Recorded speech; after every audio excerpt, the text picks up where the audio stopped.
2-methylpropan-1-ol can be prepared from reacting 1-bromo-2-methylpropane with dilute aqueous sodium hydroxide. A mechanism for this reaction. First of all, note the word dilute aqueous. Dilute aqueous means it's got water in there.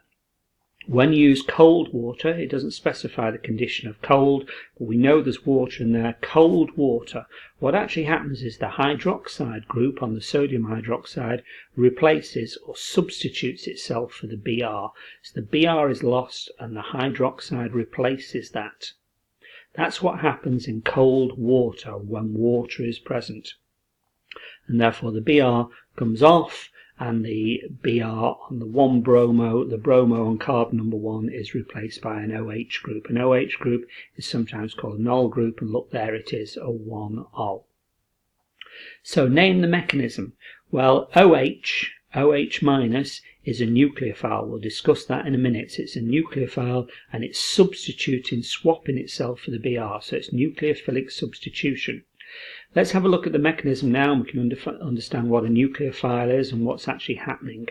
So in cold water, sodium hydroxide dissociates. Dissociates means breaks up. It breaks up into its ions. It breaks up into Na plus ions and OH minus ions.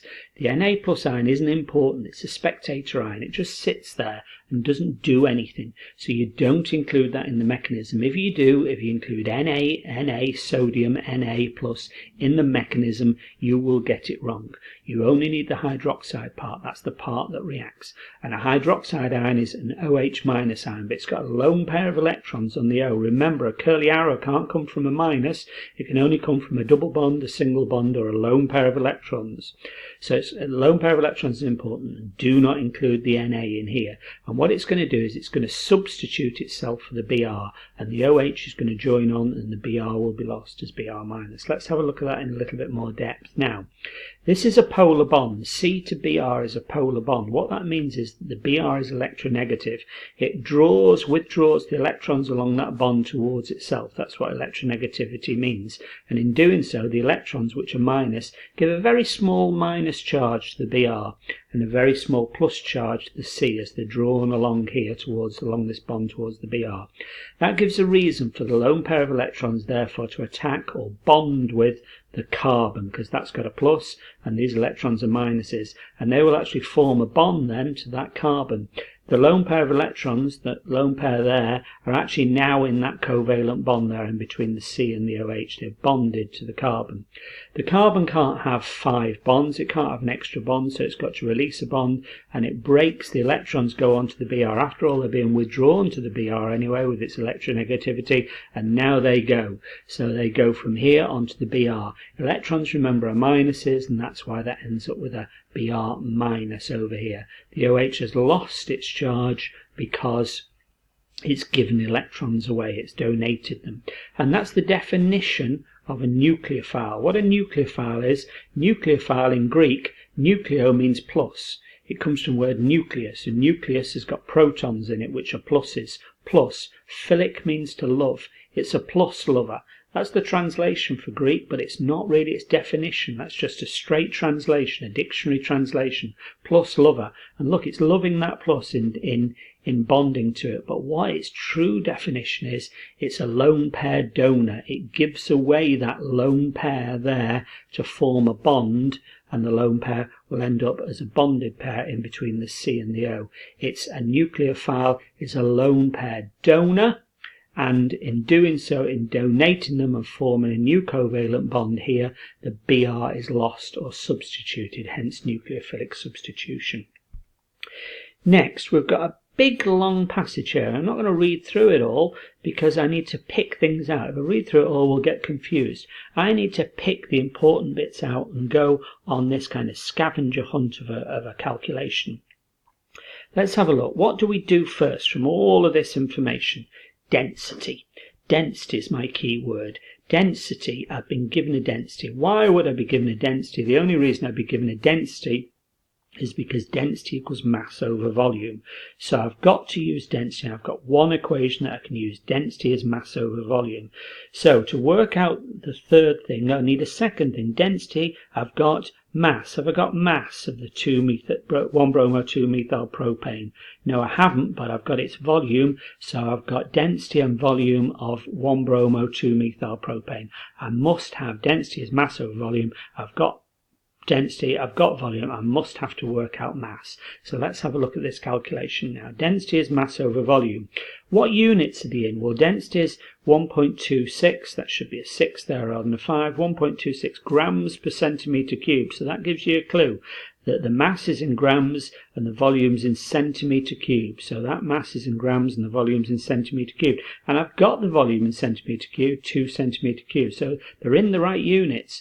1.26 equals mass divided by 2 centimetres cubed. Mass is 1.25 or 6 times 2, so I've multiplied through by 2, 2.25 grams or there or thereabouts. Okay, so I've got the moles now. I can work out moles by looking at mass that I've got and dividing by MR. So moles equals mass divided by MR. I've got the MR of the 2-methyl propane, so that's the next step. 136.9. I've now got 0.0164 moles of 1-bromopropane.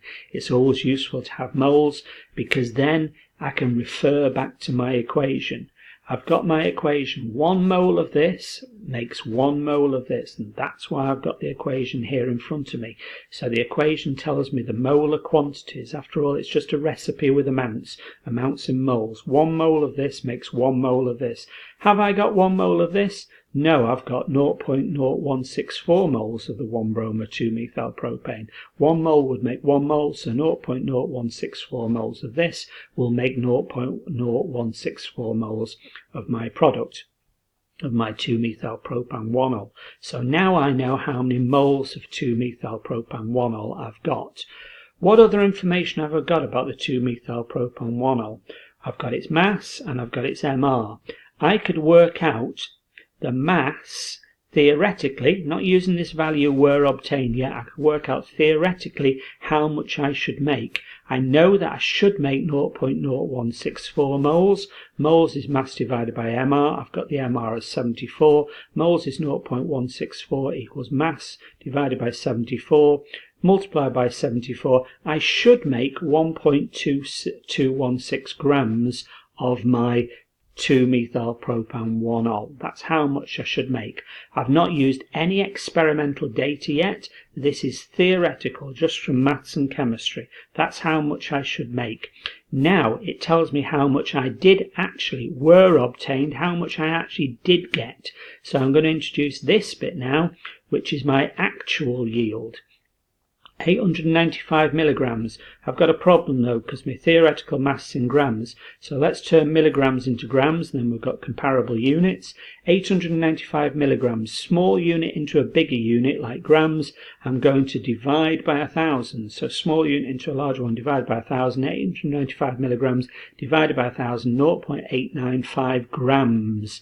That's how much I actually did make. So from all of my maths and my chemistry, it tells me I should make 1.216 grams. I've actually made 0.895 grams, so I've made less than I could have done, which is no surprise. Yield, small number divided by a big number multiplied by 100, 73.6%. Let's check out why it's only to 3 significant figures. It's because that's to 3 significant figures, 895 is to 3 significant figures, 1.26 is to 3 significant figures, so 3 significant figures seems to be appropriate accuracy to use. 6.3. When 1-bromo-2-methyl propane reacts with hot concentrated ethanolic potassium hydroxide. Here's another clue. Hot ethanol. Ethanol, hot alcohol, hot ethanolic solution, hot ethanol. That means I get something called an elimination reaction. So when I change the conditions, I get an elimination reaction. Potassium hydroxide is the same as sodium hydroxide really in its reactive properties, so that doesn't really matter. I've got hydroxide, but I've got hot concentrated ethanol this time, and so the mechanism and the kind of reaction what I make changes. Potassium hydroxide rather than dilute sodium hydroxide doesn't really matter. That's a red herring. Doesn't really matter because the potassium and the sodium really are spectator ions. They don't do anything. It's the hydroxide that's important, as I mentioned before. Hydroxide OH-. If you include the sodium or the potassium in the mechanism, you'll get it wrong. I'm going to come back to those two again in a minute. I'm going to look at the mechanism. So the OH-, that's the important part. So when sodium hydroxide or potassium hydroxide dissociate, they make OH- ions, and there's a lone pair of electrons on the O, which is important. And the sodium and potassium are really not important. We don't include those at all. Now what happens in hot ethanolic solution is that you get a different mechanism. If you have a look at the CBr, instead of the OH- attacking the C here and replace the Br being replaced, what actually happens is you find the CBr, you go along another carbon, so you find the CBr along another carbon from that C and find an H. So you go from the Br 1, 2, 3 and you find an H. So you find the CBr, you find the neighbouring carbon, and you find the H on that carbon. And the OH- attacks that, bonds to that H. You use the lone pair of electrons from a curly arrow. Remember, it can't come from a minus, it's got to come from the lone pair of electrons. And it goes for attacks, bonds to the H. When the OH- and the H bond, that will actually make water. So HHO or H2O, and the minus is lost. There's no charge on the water because electrons are being given away. In other words, that H bonds to the OH- and makes water. Where do the electrons from the CH go? If the H is bonding to the OH, where do they go? They go between the two carbons here, between these two carbons, and will make a double bond. So those two electrons go into here to make an extra bond, a double bond between these two carbons, and the Br is always lost. In elimination and in nucleophilic substitution, the Br is always lost. It's withdrawing electrons towards itself anyway because it's electronegative, so the electrons move onto it. And you end up with an unsaturated product, something with a double bond in it, an alkene. Water, the Br- comes off, it gets the minus charge, so the minus charge balances and it's on the Br- because electrons are moved onto the Br. Why is it? What's the name of the product? Methyl propene. Let's have a look. 1, 2, 3 carbons, prop, ene double bond, a methyl group at carbon number 2. So you could call it 2-methyl prop 1-ene. However, you can get away with calling it methyl propene because whichever end I label from, the carbons, the methyl group is going to be at carbon number 2, and if I label from the right, it's the double bonds at carbon number 1, or if it were this end, I'd just start labeling 1, 2, 3 from the other end. So the propene, the double bond, is always at carbon number 1. Depending on which side you start labelling from, the methyl groups at number 2. So you can call it 2-methyl prop 1-ene if you want to, but methyl propene suffices. Why is it called elimination? Because actually look at this molecule. It's got 1, 2, 3, 4, 5, 6, 7, 8 hydrogens, and now it's only got 1, 2, 3, 4, 5, 6, 7. It's lost a hydrogen somewhere. Let's count again. 1, 2, 3, 4, 5, 6, 7, 8, 9. It's got 9 there and it's got 8 here. It's lost that hydrogen there, and it's also lost that Br there. It's lost atoms. Eliminate means to lose, to get rid of. It's had some of its atoms removed. That's why it's called elimination, and they come off here.